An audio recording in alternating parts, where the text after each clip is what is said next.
New idea we have. We're doing a football segment this week. Penn State's on sort of a hiatus. No more Phillies. Let's get into the NFL. That's why we got Warwick Dunn brought out of the closet. Yeah. Sorry for the mothballs today. Sorry for that smell. That is me. A couple rapid-fire questions for you. Mike, best QB in the Brady-less NFL. If it's not Tom Brady, who's the next best quarterback out there right now? I'm going to go with Drew Brees of the New Orleans Saints. Ooh. I think he has, for most of this year, he's got Marcus Colston back now, but for most of this year, he's had less offensive weapons, a bad defense around him. He's done more with less than any quarterback in the NFL, in my view. Rapid fire? Donovan McNabb, not the best quarterback in the NFL. Starkey. Welcome back, Donovan. Where have you been? We need more performances like last Thursday against Arizona, but I think that performance was more or less Arizona not making any adjustments out there, but I hope he runs more. If he runs, it sets that dual threat for him. I think this is his last hurrah, though. We'll be seeing that next year in Minnesota or maybe Chicago. Agreed. Rapid fire. Who's the best team in college football? I'm not caring about the national champion. Who's the best team out there, Mike? Yeah, the national championship is more about who's most deserving than really who is the best, in my view. And I'm not saying there's anything wrong with that. I think the best team is USC. This is an offense era, an offense-oriented era, and this is one of the best defenses maybe in the history of this sport USC has, in addition to a real solid offense. They have more athletes than anybody else. They screwed up against Oregon State. I mean, I'm not saying they're getting a raw deal, but I think USC is the best team in this sport. Penn State might get a chance to. There you go. Rapid fire.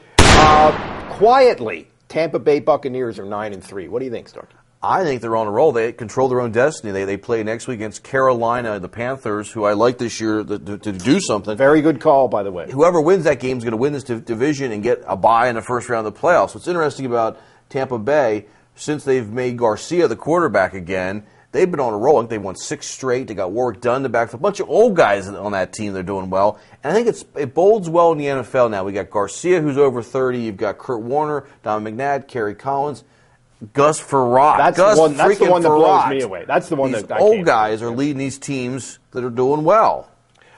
Jeff Garcia has always been a player to me, I think. Yeah, I wonder if the Eagles would have kept him a couple of years ago, how they'd be. I couldn't agree more. Rapid fire. Lions, 0-16 this year, Mike? It's almost impossible to go 0-16. I think going 0-16 is more bizarre than going 16-0 almost. But I watched this team play on Thanksgiving, and they are horrendous. In a situation where they're playing a team that's coming off a short week, on Thanksgiving, there's some tradition there. They're at home. And, I mean, that was beyond awful. That was comic. I'm going to say yes. 0-16. 2 words, Dante Culpepper. There you go. New coaches for Notre Dame, new coaches for Penn State down the road. Chris Peterson, John Gruden. Work with me, Starkey. You know what? Either one of them might wind up in Notre Dame, one of the two.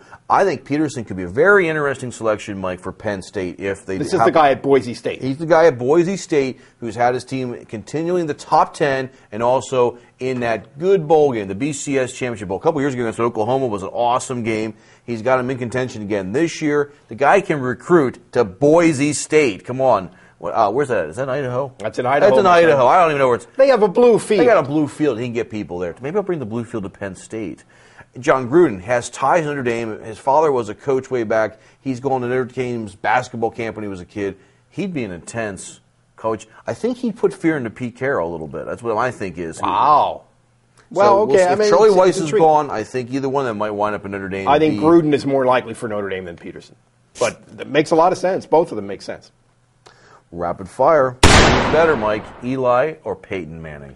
This is one of those things where this happens to me a lot, where I think people aren't as bad as they are when everybody's dumping on them, and I don't think they're as good as they are when everybody's on their bandwagon. That's certainly happened with Eli right now. I liked him some in the past. I like him now. He's not as good as his brother. Peyton is still the man, in my view.